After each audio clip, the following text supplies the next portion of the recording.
உங்களுடைய வயது முதிர்ந்த உம்மா வாப்பாமார் இருப்பாங்க. நீங்க நகரத்தில் இருக்கிறீங்க.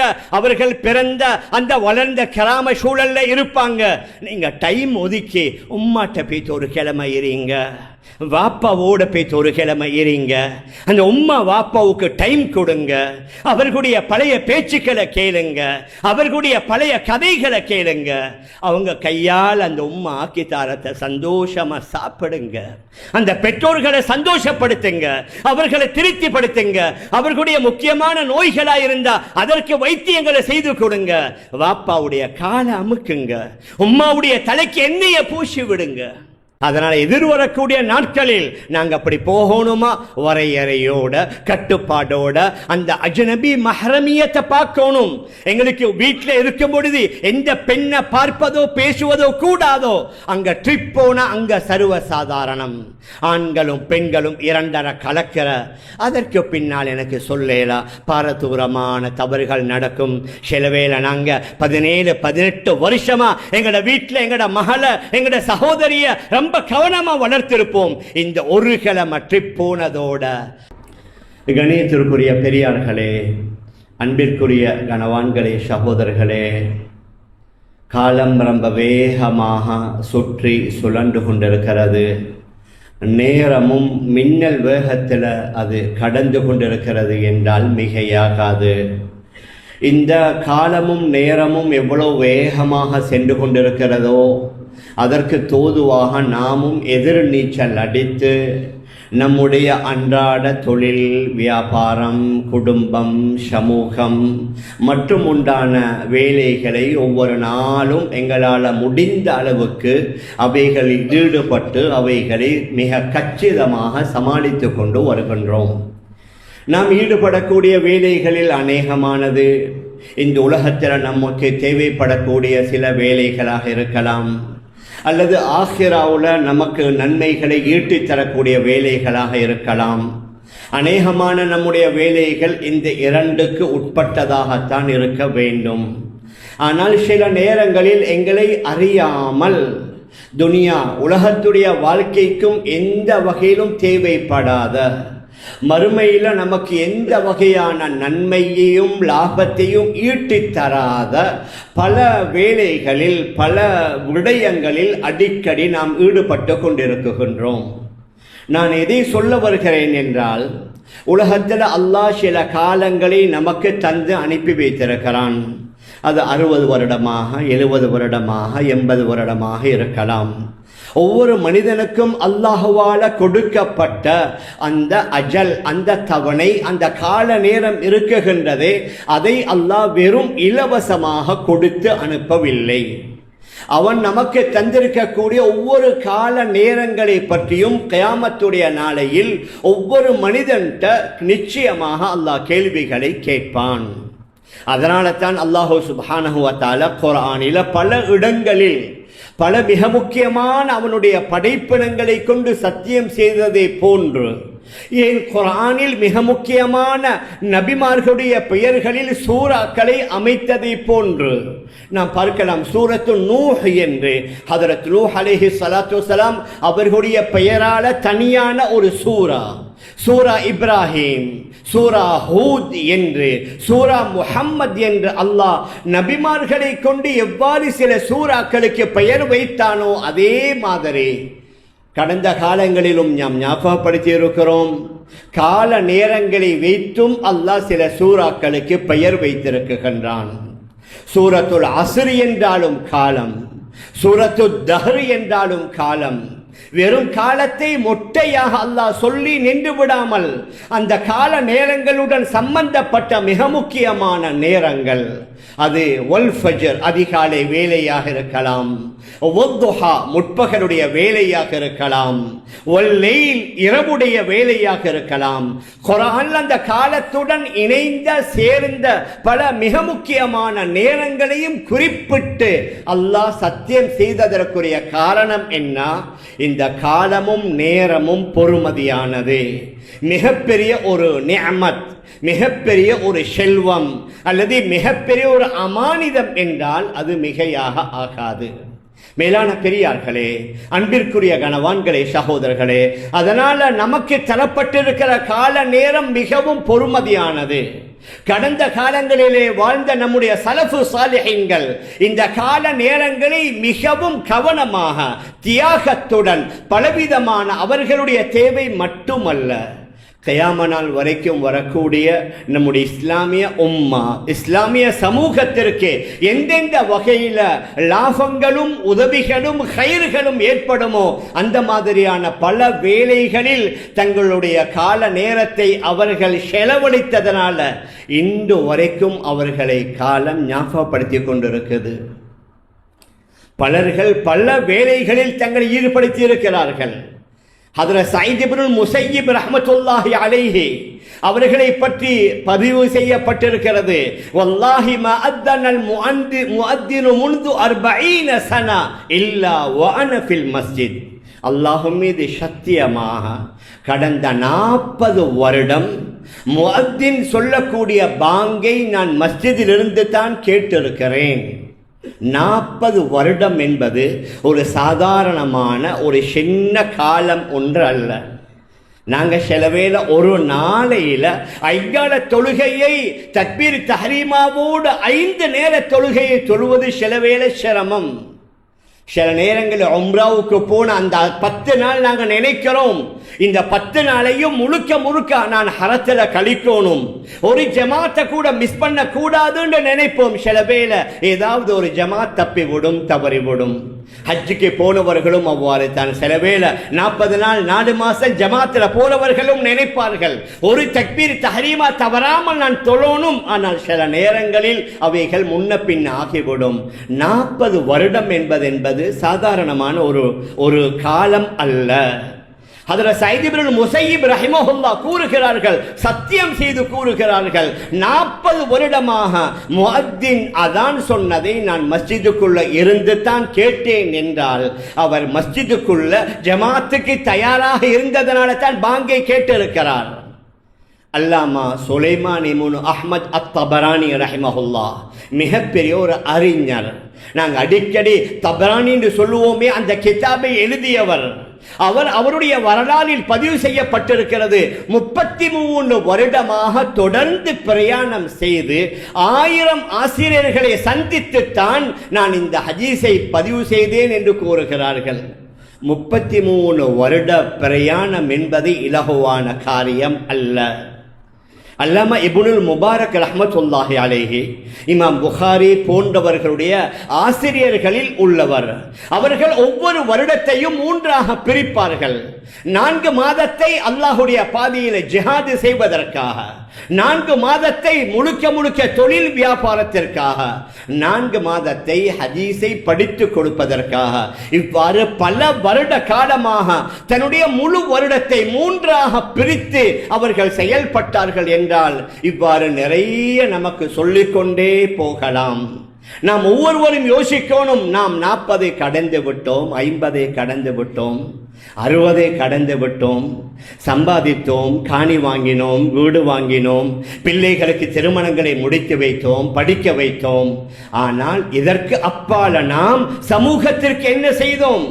பின்னால வரக்கூடியவர்களுக்கு என்னால ஏதாவது கயிறுகள் நலவுகள் நடந்ததா? மறுமையில் அல்லாஹ்வுக்கு முன்னால சொல்லக்கூடிய அளவுக்கு நான் ஏதாவது விசேஷமான நலவுகளை செய்திருக்கிறேனா என்று நான் என்னையும் சேர்த்தே கூறுகின்றேன். நாம் யோசித்து பார்க்கணும். ஹதரத் அப்துல்லாஹ் இப்னு மஸ்ஊத் ரலியல்லாஹு அன்ஹு கூறுவார்கள், என்னுடைய வாழ்நாளில் எந்த நாளில் என்னுடைய வளமையாக செய்கிற அமல்களை விட கூடுதலான அதிகரிப்பான அமலை செய்யாத ஒரு நாள் என்றால் அதற்காக வேண்டி நான் கவலைப்படுவதை போன்று கவலைப்பட்டதை போன்று உலகத்தில் வேற எதற்காகவும் நான் கவலைப்பட்டதில்லை. ஒவ்வொரு நாள்ல ஏதாவது நல்ல விடயங்களை கூடுதலாக செய்திருக்கிறோமா? அல்லாஹ்வுக்கு விருப்பமான நல்ல காரியங்களை செய்திருக்கிறோமா? அப்படின்னு அந்த காலம் அல்லாஹ்வுக்கு முன்னால சாட்சி சொல்லும். அந்த நேரம் நமக்காக சாட்சியாக இருக்கும். மேலான பெரியார்களே, அன்பிற்குரிய கணவான்களே, சகோதரர்களே, அதனால கால நேரம் அது மிகவும் பொறுமதியானது. அதனால தான் அல்லாஹ் காலத்தை தன்னுடன் இணைத்து கூறியிருக்கிறான். ஒரு ஹதீஸ குத்ஸியில் அல்லாஹ் கூறுகின்றான், யசுப்பு பனு ஆதம் அத்தஹர், ஆதமுடைய மக்கள் எடுத்ததற்கெல்லாம் காலத்தை ஏசுறாங்க. ஏதாவது ஒன்று நடந்த, இப்போ நாங்கள் இருக்கிற காலம் மிச்சம் சூடாயிக்குது பாருங்களேன், இப்படி சூடடிக்குது. சில வேளை மழை கூடுதலாக பெய்ந்த என்ன, இப்படி ஒரே மழை பொழிந்து கொண்டே இருக்குது. சில நேரம் எங்களை அறியாமல் காலத்தை நாம் ஏசுவோம். ஹதீஸ குதுஸில் அல்லாஹ் கூறுகின்றான், யசுப்பு பனு ஆதம் அத்தஹர் வானத்தஹர், ஆதமுடைய மக்கள் காலத்தை ஏசுகின்றார்கள், நான் தான் காலம். பியதி அல்லைலு வன்னஹார், இரவும் பகலும் என்னுடைய கட்டுப்பாட்டில், நான் தான் அதை மாறி மாறி வரச் செய்கின்றேன் என்று அல்லாஹ் கூறுகின்றான். மேலான பெரியார்களே, அன்பிற்குரிய கணவான்களே, சகோதரர்களே, அதனால் அந்த காலம் மிக முக்கியமானது என்பதனால தான் நாளை கியாமத்துடைய நாளையில் அல்லாஹ் மிக முக்கியமான 4 கேள்விகள் உலகத்திலேயே தந்து விட்டான். உங்கள்கிட்ட நாங்கள் என்ன கேள்வியை கேட்போம் என்று. உலகத்தில் பரீட்சை எழுதுகிறவர்களுக்கு அப்படி கொடுத்தா சரியான ஈஸியாக மாறிவிடும். ஆனால் கியாம நாள்ல நான் உங்கள்கிட்ட ஆக முக்கியமான 4 கேள்விகளை கேட்பேன். அந்த கேள்விகளுக்கு பதில் சொல்வதற்கு முன்னால உங்களோட கால்களை ஆட்டவோ அசைக்கவோ முடியாது. மிக தெளிவான திருமிதி ஷரீஃபுடைய ஹதீஸ், லா தஸாலு கதமா இப்ன ஆதம் ஹத்தா யுஸ்அல அன் அர்பா, ஆதமுடைய மக்கள் ஒவ்வொருவரிடத்திலேயும் 4 கேள்விகள் கேட்டு அதற்கு பதில் சொல்லாத வரைக்கும் அவருடைய காலை அசைக்க கூட முடியாது. அதில் முதலாவது வான் ஷபாபிஹி ஃபீமா அப்லாஹு, நாம் அவனுக்கு கொடுத்த வாலிபம், இளமை பருவம். முழு உலகத்தில் உள்ள அனைத்து இஸ்லாமிய ஆண்களும் பெண்களும் யோசிக்கணும், நம்முடைய இந்த இளமை பருவம் ஏதோ எங்களுக்கு ஃப்ரீயா கிடைத்ததல்ல.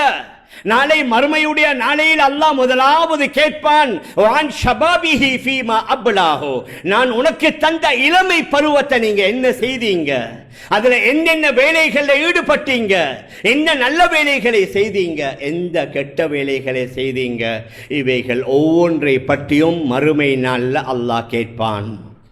வான் உமுரிஹி ஃபீமா அஃப்னாஹு, நாம் தந்த வாழ்நாள், முதலாவது இளமை வாலிபம், இரண்டாவது வாழ்நாள், மூணாவது வான் மாலிஹி மின் ஐன இக்தஸபஹு வ ஃபீமா அன்ஃபகஹு, நீங்க சம்பாதித்த சொத்து, செல்வம், பணம் இருக்குது, அதை எப்படி சம்பாதித்தீங்க, எப்படி செலவழிச்சீங்க. சம்பாதிப்பதற்கு மட்டும் இஸ்லாத்தில் வரையறை அல்ல, செலவழிப்பதற்கும் ஒரு கட்டுப்பாடு, செலவழிப்பதற்கும் ஒரு வரையறை. அதே மாதிரி வான் இல்மிஹி மாதா அமில பிஹி, நீங்க கற்ற அறிவு ஞானத்தின் மூலமாக என்ன அமல் செஞ்சீங்க. வெறும் இஸ்லாத்தில் நாலேஜ் மட்டுமல்ல நோக்கம், படிக்கிறது மட்டுமல்ல நோக்கம், அந்த படித்ததை கொண்டு நீங்க என்ன செயல்படுத்தினீங்க, அந்த படித்ததை கொண்டு எந்த அமல்களை செய்தீங்க, உங்களுக்கு கீழால் உள்ளவர்களுக்கு எவைகளை சொல்லிக் கொடுத்தீங்க. இந்த 4 கேள்விகளுக்கு பதில் சொல்லாத வரைக்கும் நம்முடைய கால்களை அகற்றக்கூட முடியாது என்றார்கள் ஹதரத் ரசூலுல்லாஹி ஸல்லல்லாஹு அலைஹி வஸல்லம். நபியுடைய மிக தெளிவான ஹதீஸ், நிஅமதான் மக்பூனுன் ஃபீஹிமா கஸீரும் மினன் நாஸ், மனிதர்களுக்குள்ள மிக முக்கியமான 2 அருட்கொடைகள், பாக்கியங்கள். அதுல மக்கள் மிச்சம் அவர்கள் கவனஈனமாக இருக்கிறார்கள், அவர்கள் கவனமீனமாக இருக்கிறார்கள். அஸ்ஸிஹத்து வல் ஃபராக், ஒன்று உடல் ஆரோக்கியம், மற்றது ஓய்வு. மேலான பெரியார்களே, சகோதரர்களே, இந்த 2ஐயும் நபி அவர்கள் விசேஷமாக சொன்னார்கள். ஒன்று உடல் ஆரோக்கியம், இரண்டாவது ஓய்வு. நாம் எதை சொல்ல வருகிறோம் என்றால், நாம் வெகு விரைவுல பெரிய ஒரு லீவு காலத்தை அடைய இருக்கிறோம். அநேகமா இன்றைய தினத்திலிருந்து அடுத்த வெள்ளி வரைக்கும் அல்லது அதுக்கு அடுத்த திங்கள் வரைக்கும் ஒரு வாரம் அல்லது 10 நாள் நம்மில் அநேகமானவர்களுக்கு விடுமுறை கிடைக்க இருக்குது.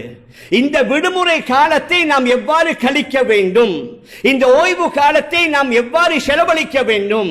அந்நியவர்களை போன்று வெறும் கூத்து கும்மாளங்கள், அதாவது விளையாட்டு போட்டிகள் அல்லது வேற வகையான அதாவது என்டர்டைன்மெண்ட், அதாவது அவர்களுடைய கால நேரங்களை போக்குவதற்காக வேண்டி பொழுதுபோக்கு காட்சிகள், கண்காட்சிகள், இதிலே மட்டும் நாங்கள் செலவழித்தோம் என்றா நமக்கும் அவர்களுக்கு மத்தியில் வித்தியாசமே இல்லை.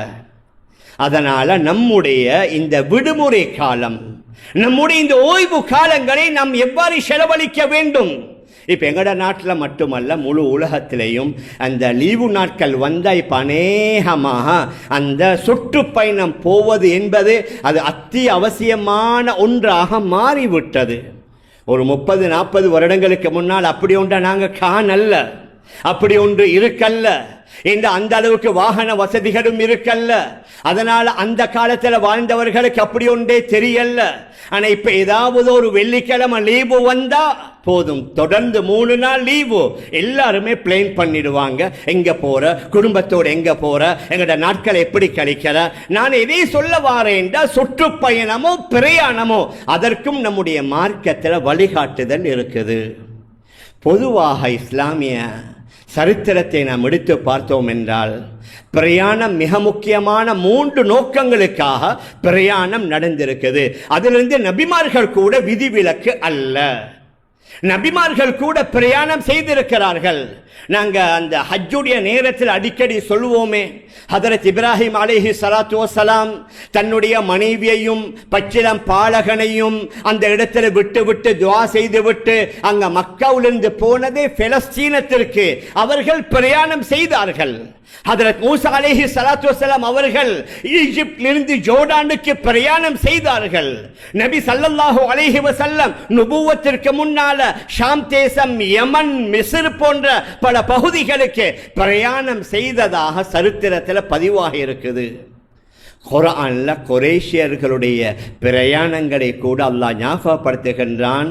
லீலாஃபி குரைஷ் ஈலாஃபிஹிம் ரிஹ்லத்தஷ் ஷிதாஇ வஸ்ஸைஃப். குறைஷியர்கள் கோடை காலத்துடைய குளிர்காலத்துடைய 2 பிரயாணங்களை அல்லாஹ் அவர்களுக்கு இலகுவாக்கி கொடுத்தான். அர்-ரிஹ்லாண்ட பிரயாணம். துபாய் போன்ற அந்த விமான நிலையங்கள்ல அரபியில அனௌன்ஸ் பண்ணும்போது நீங்க அந்த அர்-ரிஹ்லா என்ற வார்த்தையை காதால செவிமடுத்திருப்பீங்க. இங்க குர்ஆன்ல லீலாஃபி குரைஷின் ஈலாஃபிஹிம் ரிஹ்லா ரிஹ்லத்தஷ் ஷிதாஇ வஸ்ஸைஃப், கோடை காலத்துடைய குளிர்காலத்துடைய 2 பிரயாணங்களை அல்லாஹ் அவர்களுக்கு இலகுவாக்கி கொடுத்தான். அந்த குறைஷியர்களுடைய பிரயாணங்களையும் அல்லாஹ் குர்ஆன்ல ஞாபகப்படுத்தி இருக்கிறான். ஆனால் நம்முடைய இஸ்லாமியர்களுடைய பிரயாணம் அநேகமாக 3 நோக்கங்களுக்காக. ஒன்று வியாபார நிமித்தம், இரண்டாவது அல்லாஹ்வுடைய பாதையில ஜிஹாதுக்காக, புனித போருக்காக, மூன்றாவது அறிவை கல்வியை கற்பதற்காக. இப்பொழுது 2ஐ நாம் பார்க்கலாம். வியாபாரத்திற்காக பிரயாணம், கல்வியை கற்பதற்காக வேண்டிய உண்டான பிரயாணம், இந்த 2ம் நடந்து கொண்டிருக்கிறது. ஜிஹாதிற்குரிய பிரயாணம் அது ரொம்ப குறைவாகத்தான் இருக்குது. மேலான பெரியார்களே, அன்பிற்குரிய கணவான்களே, சகோதரர்களே, அதனால நம்முடைய பிரயாணங்கள் எவ்வாறு அமையணும்? இமாம் ஷாஃபிஈ ரஹிமஹுல்லாஹ் அவர்கள் குறிப்பிடுகின்றார்கள், பிரயாணத்தில் ஒரு முஃமின், ஒரு இஸ்லாமிய மனிதன் செய்யக்கூடிய பிரயாணத்தில் 5 வகையான லாபங்கள், ஹைறுகள், நலவுகள் ஏற்படணும். 5 வகையான லாபம், 5 வகையான நலவுகள். முதலாவது தஃப்ரீஜு ஹம்மின், கவலை நீங்கணும். அது அநேகமாக எங்களோட பிரயாணத்தில் நாங்கள் இப்போ ட்ரிப் போகிறாண்டா என்ன, கொஞ்சம் கவலைகள் கஷ்டங்கள் எல்லாத்தையும் மறந்து மனைவி பிள்ளை குட்டிகளோட சந்தோஷமாக இருக்கணும், மகிழ்ச்சியாக இருக்கணும், கவலைகளை மறக்கணும். அது அநேகமாக நம்முடைய பிரயாணங்கள் இருக்குது. இரண்டாவது இமாம் ஷாஃபிஈ ரஹிமஹுல்லாஹ் சொன்னார்கள், ஏதாவது தொழில் நிமித்தம், வியாபார நிமித்தம் நம்முடைய ட்ரிப்பில் அது அநேகமாக இல்லை. அவங்க நினைக்கிற சுற்றுப்பயணம் போனா வியாபாரத்தை பத்தி பேசவே ஆதீங்க, இல்ல வியாபாரத்தை பத்தி பேசாதீங்க. என்ன, நான் ஃபேமிலியோட வந்திருக்கிறேன், மஸ்ஜிதுக்குள்ள வந்து போன் வந்து ஆன்சர் பண்ணுவாங்க, தொழுகையுடைய நேரம் வந்தா போன் வந்து ஆன்சர் பண்ற, சில வேளை விட்டுட்டு ஓடி வெளியில போற. ஆனா ட்ரிப் போனா இது மனைவி மக்களுக்குள்ள நேரம், அதனால இங்க பிசினஸ் பத்தி பேசாதீங்க, இங்க நான் பிசினஸ் பேச மாட்டேன், நான் அடுத்த வாரம் ஆபீஸுக்கு வந்தா பிசினஸ் பேசுவோம். இமாம் ஷாஃபிஈ ரஹிமஹுல்லாஹ் கூறுகிறார்கள், உங்களோட பிரயாணம் முதலாவது ஒன்று என்ன, உங்களோட கவலைகள் நீங்குவதற்காக. இரண்டாவது வியாபாரத்துடைய நிமித்தம். மூணாவது ஆக முக்கியமானது என்ன, சில கல்வி ஞானங்களை படிப்பதற்காக. யாரும் தவறா நினைக்காதீங்க. இப்ப நாங்க எந்த சூழல்ல இருக்கிறோம்டா, ஓதுறதும் படிக்கிறதும் அது அந்தந்த வயசுல மட்டும். ஓதக்கூடிய காலத்துல மதரசால மாணவர்கள் ஓதுவாங்க, அல்லது படிக்கிற காலத்துல மாணவ மாணவிகள் படிப்பாங்களே தவிர மற்ற நேரங்கள் எங்களுக்கு படிக்கலா, எங்களுக்கு ஓதேலா, எங்களுக்கு தேவையான விஷயங்களை அறிந்து கொள்ள இயலா என்று நினைப்பார்கள். அவ்வாறு அல்ல. இப்ப எங்களுக்கு ஒரு கிழமை 10 நாள் லீவு கிடைக்க போகுதா? இந்த சபையில பலர் இருப்பாங்க, அவர்கள் சின்ன வயசுல அவர்களுக்கு குர்ஆன் ஓத கிடைக்கல. என்ன செய்யலாம்? இந்த ஒரு 10 நாள் நல்ல சந்தர்ப்பம். சில நேரங்கள்ல சில மஸ்ஜிதுகள் எல்லோரும் கைகள்ல குர்ஆனை யாசீனை வச்சு ஓதும் பொழுது இவர்களுக்கு பெரிய தர்ம சங்கடம். ஆட்கள் பார்த்தா என்ன நினைப்பாங்களோ தெரியா, எனக்கு ஓத தெரியாதுன்னு சொல்வதற்கும் வெட்கம். அதனால சில வேளையில் அந்த சபைக்கு வாரல்ல, ஏண்டா ஓத தெரியாதுன்னு சொல்ல முடியாது. இந்த ஒரு 10-15 நாள் நல்ல சந்தர்ப்பம். அல்ஹம்துலில்லாஹ், எங்களோட ஒவ்வொரு ஊர்களிலேயும் ஒவ்வொரு மஹல்லாக்களிலேயும் நல்ல அறிஞர்கள், ஆலிம்கள், ஹாஃபிதுகள், காலிமார்கள் இருக்கிறாங்க. அவர்களை அணுகுவோம், அவர்களுடன் இணைவோம். ஹஸரத், எனக்கு குர்ஆன் ஓத கிடைக்கல சின்ன வயசுல, இந்த ஒரு 2 வீக்ஸ்ல நீங்க எனக்கு கொஞ்சம் இது ஓத தாங்க, படிச்சு தாங்க. ஏன் இயலாது?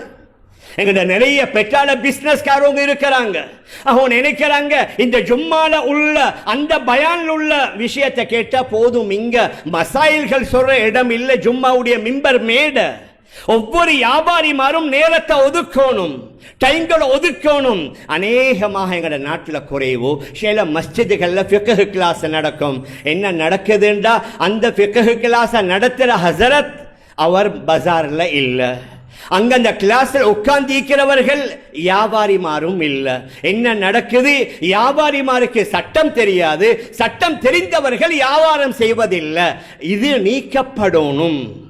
யாரு அங்க சட்டத்தை சொல்கிறார்களோ அவர்களும் கொஞ்சம் மக்களுடன் புலங்கோணும், வியாபாரிகளுடன் புலங்கோணும். நீங்க எந்த மாதிரியான டீல் பண்றீங்க, உங்களோட நேரடி பிசினஸ் எப்படி, உங்களோட ஆன்லைன் பிசினஸ் எப்படி, உங்களோட எக்ஸ்போர்ட் இம்போர்ட் பிசினஸ்கள் எப்படி, அதில் எந்தெந்த முறையில் நீங்க செய்றீங்க, இவர்கள் போய் கேட்கணும். அவர்களும் ஒளிவு மறைவில்லாமல் அனைத்தையும் சொன்னாதான் ஃபத்துவா வரும். டாக்டர் மார்ட்ட போனா நோயை மறைக்கலா, உலமாக்கள்கிட்ட சட்டம் கேட்டு போனா அவர்கள்ட்ட முழு விவரத்தை சொன்னாதான் அவர்களால சட்டம் சொல்லேடும். அதனால வியாபாரிகள், உங்களுக்கு ஒரு கிழமை 10 நாள் கிடைச்சிருக்குதா, உங்களோட பகுதியில் உள்ள முக்கியமான ஆலிம்கள், அறிஞர்கள், அவர்களுடன் இணைங்க.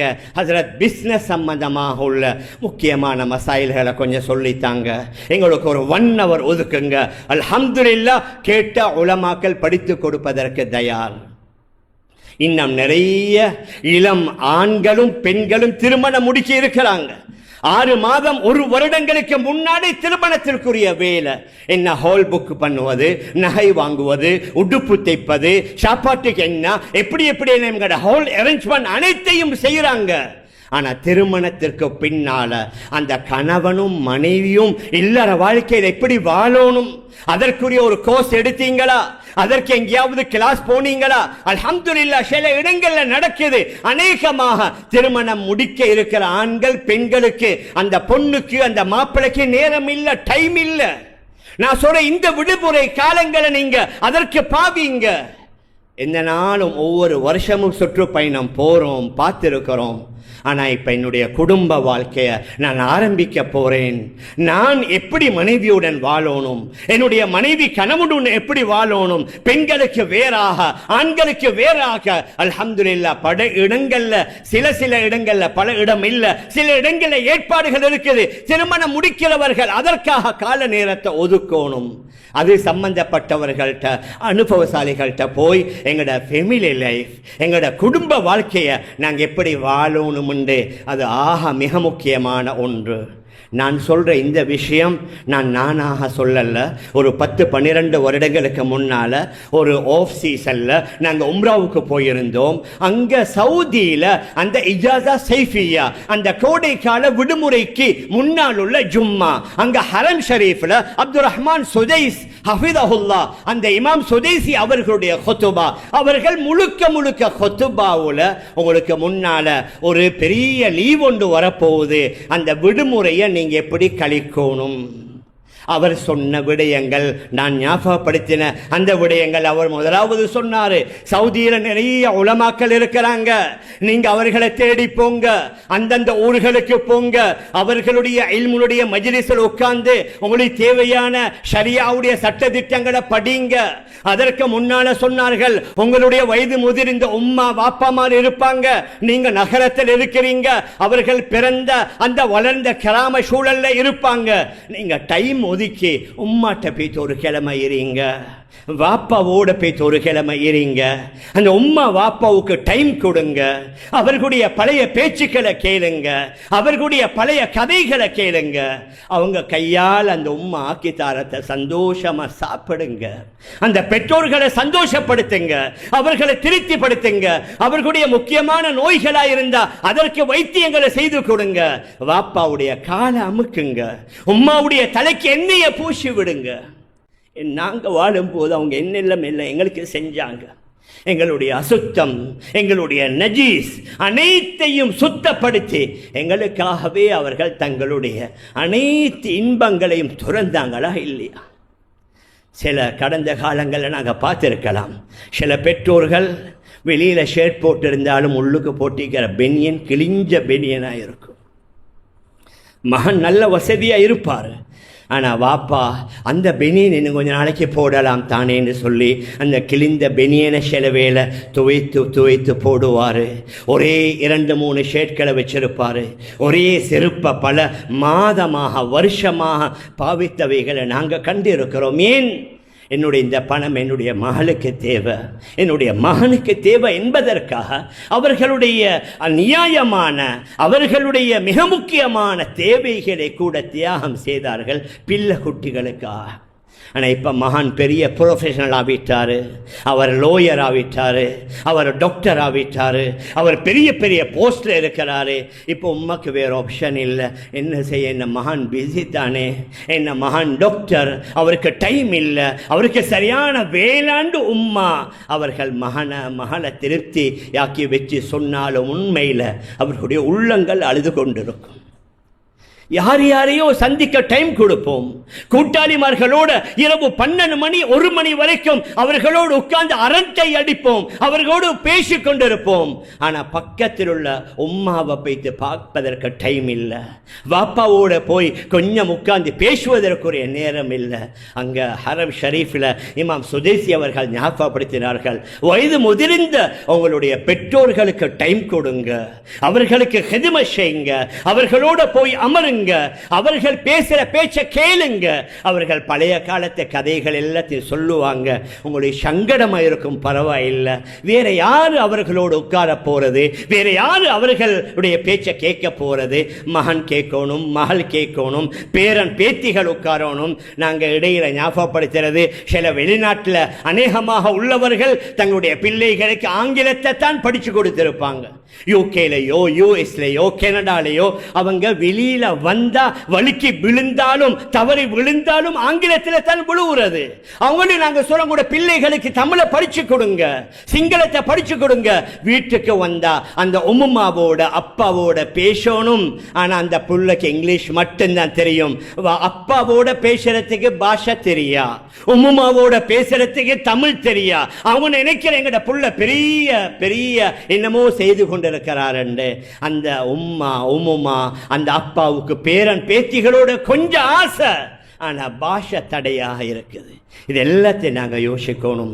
மேலான பெரியார்களே, அன்பிற்குரிய கணவான்களே, சகோர்களே, நான் எதை சொல்லிக்கொண்டு வருகிறேன் என்றால், எங்களுடைய அந்த விடுமுறை காலத்தை அர்த்தமுள்ளதாக செலவழிக்கலாம், அர்த்தமுள்ளதாக மாற்றலாம். தேவையான விடயங்களை படிக்கணும், ஃபெமிலி லைஃபுக்கு தேவையானதை படிக்கணும். அதே மாதிரி பெற்றோர்களுக்கு ஹிதுமத் செய்யலாம். அதோட ஆக முக்கியம் என்ன? எங்களுடைய பணமும் எங்களுடைய காலமும் அது எங்களுக்கு ஃப்ரீயாக கிடைச்சதல்ல. இப்படி காலத்தை பற்றி அல்லாஹ் கேட்பானோ அதே மாதிரி பணத்தை பற்றியும் கேட்பான்.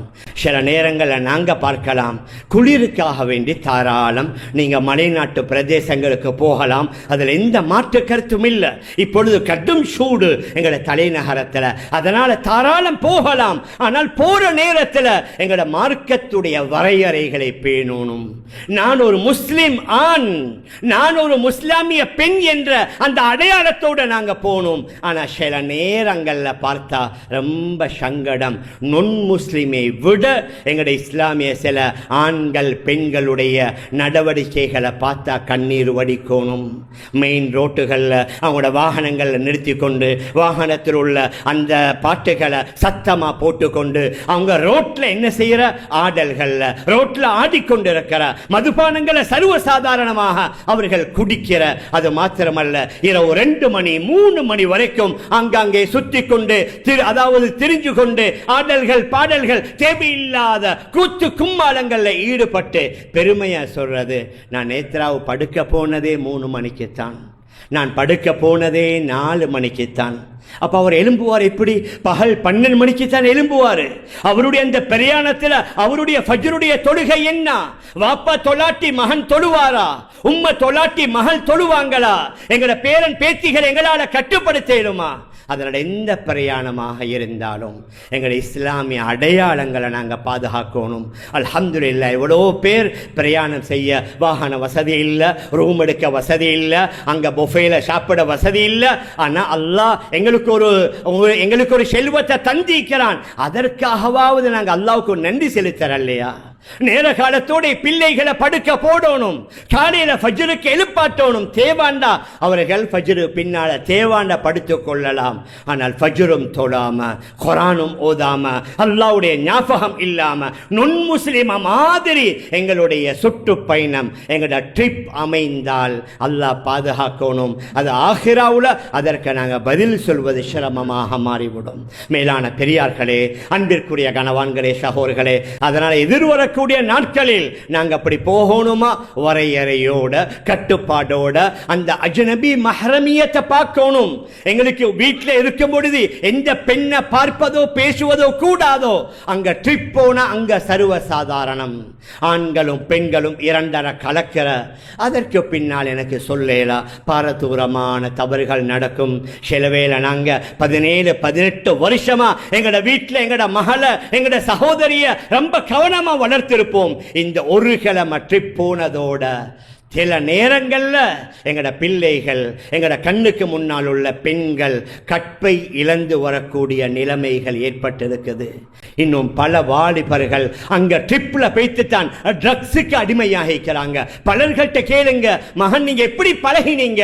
இல்ல நான் நீங்க ட்ரிப் போனேன் தானே, இந்த நண்பர்களுடன் சேர்ந்து போய் இதற்கு நான் பழகினேன். தயவு செய்து நாங்க எங்கட ஃபேமிலி மெம்பர்ஸ் எங்களோடு இருக்கணும். ஆனால் ஒத்த ஒரே வயதுடைய 18-20 வயது ஆண்களை மட்டும் 20-18 வயதுடைய பெண்களை மட்டும் நாங்க அந்த சுற்று பயணத்துக்கு அனுப்பினோம்டா சில வேளை எல்லாத்தையுமே இழந்து விட்டவர்கள் வருவார்கள்.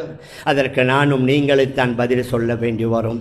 மேலான பெரியார்களே, அன்பிற்குரிய கணவான்களே, சகோதரர்களே, அதனால் சுற்றுப்பயணமாக இருக்கலாம், ட்ரிப் போவதாக இருக்கலாம், மார்க்கத்தில் எங்களுக்கு சொல்லப்பட்ட வரையறைகள் கட்டுப்பாடுகள் அழகான இஸ்லாமிய ஒழுக்க விழுமியங்களோட நல்ல பண்பாடோட மற்றவர்களோட அழகா பேசுறது கதைக்கிறது, யாருக்கும் எந்த வகையில் எங்களோட பேச்சால எங்களோட நடவடிக்கைகளால எங்களோட நடத்தைகளால எங்களோட எந்த வித அதாவது அடுத்தவர்களுக்கு இடையூறு வராத விதத்தில் நாங்க போய் வந்தா சிலவேளை அதை ஹைருள்ளதாக அல்லாஹ் மாற்றுவான். மேலான பெரியார்களே, அன்பிற்குரிய கணவான்களே, சகோதரர்களே, அதனால நாம் எதை சொல்லிக் கொண்டு வாரோம் என்றா எப்படி வணக்க வழிபாடுகளுக்கு எங்களுக்கு வழிகாட்டுதல் தரப்பட்டிருக்குதோ அதே மாதிரி தான் பிரயாணத்திற்கும் அழகான நல்ல பயணங்களுக்கும் மார்க்கத்தில் ஷரீஅவுல சில வழிகாட்டுதல் வரையறைகள் எங்களுக்கு காட்டப்பட்டிருக்கிறது.